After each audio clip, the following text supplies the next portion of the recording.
Right now, there's a kid right now, wherever he might be. Hopefully, he'll be watching this podcast.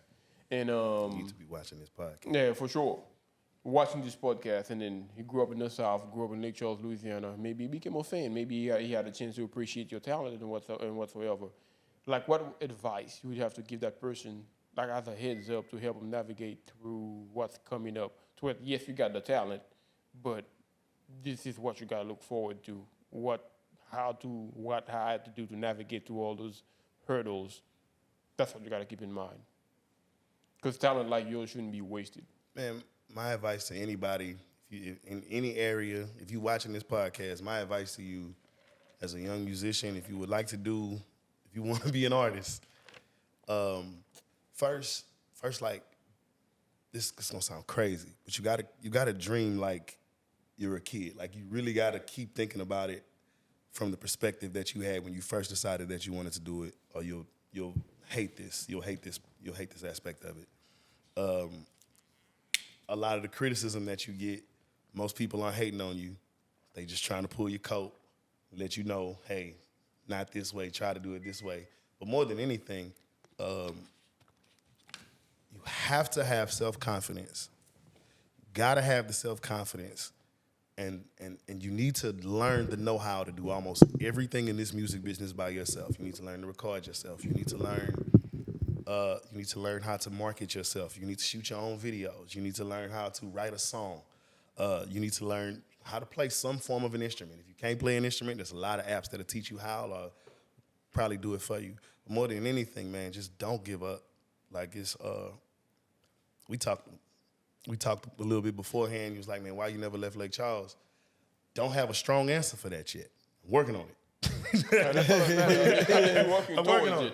But I know for a fact that I've left this path that I've traveled. I left a lot of yard signs along the way. You know what I'm saying? So it's a lot easier for the next person. But, man, just don't give up on your gift.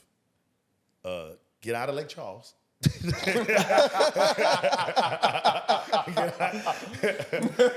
If you can afford to, while you young, man, go see the world and realize how small Lake Charles is, and like how little it matters to the rest of the world. Because, like, when you in your corner of the world, I know I'm taking a long way on this. No, but take your time, bro. Take your time, in your bro. corner of the world, man, you think that, oh, man, these I'm folk, big time. oh, He's man, like, these a four big corners fish of in the a world. small pond type of thing. Funny story. While we here, I'm gonna just run it. There's a saxophonist named Mike Phillips. Mike Phillips, I hope you see this. Mike Phillips came and did a gig out here in Lake Charles, Louisiana. He needed a band, and I was in the really, really young process of having a band, right? An R&B band, not a Zydeco band, not a Southern Soul band, not a blues band, an R&B band. And Mike Phillips is a jazz musician, right? If you know anything about jazz, you know it's intricate. It's not like R&B gospel where we can sum it up in 7, you know what I'm saying, numbers and move on with our day. Mike Phillips came and did a gig with us, and he gave us hell. Like, we practiced the night before with his music director. Everything was cool. Y'all got the songs. The songs sound great. He sent us the set list. Everything's formatted. We're going to go from this song to that song, this song in E flat, that song in F, and blah, blah, blah, and we're going to move it, and it's going to be real smooth. We had it down pat, man. Mike Phillips showed up the next day of the show, cut 5 songs out the set list. Cut them. His terminology was, we was like, man, is it good enough? He's like, it will suffice. I didn't know what that word meant then. I know what it means now, right? Yeah. It will suffice. So for anybody that's watching, what that word means? Okay. Enough, basically. It'll do it. In layman terms. And you know what's fucked up about it is when you give That'll something do. your all and somebody tells you, man, it's enough. What you mean it's enough, man? I give everything I got. I know exactly. For weeks for And this. I know exactly what you're talking about. Mike Phillips gave us hell, man. And then at the end of the show, he pulled us all in and he built us back up. Now, after the show, I was like, man, Mike Phillips. You know what I'm saying? You know what I'm saying?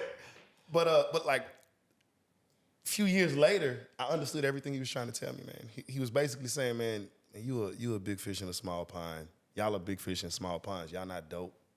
You ain't been to Houston and saw it's 50 of y'all in Houston. It's 40 of y'all in Dallas. You know what I'm saying? It's 100 of y'all in New York. It's 200 of y'all in Los Angeles. What makes you you? Why are you so good? I've been kicked out of Prince band. I've been kicked out of Michael Jackson band. Stevie Wonder kicked me out the band and told me come back. He's like, man, y'all got to get out of Lake Charles.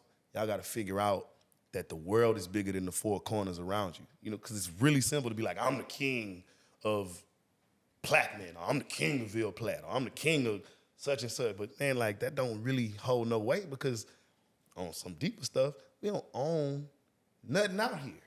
You know what I'm saying? Like this ain't your territory. You die and go away, and there's gonna be another king of whatever four corners of the world. But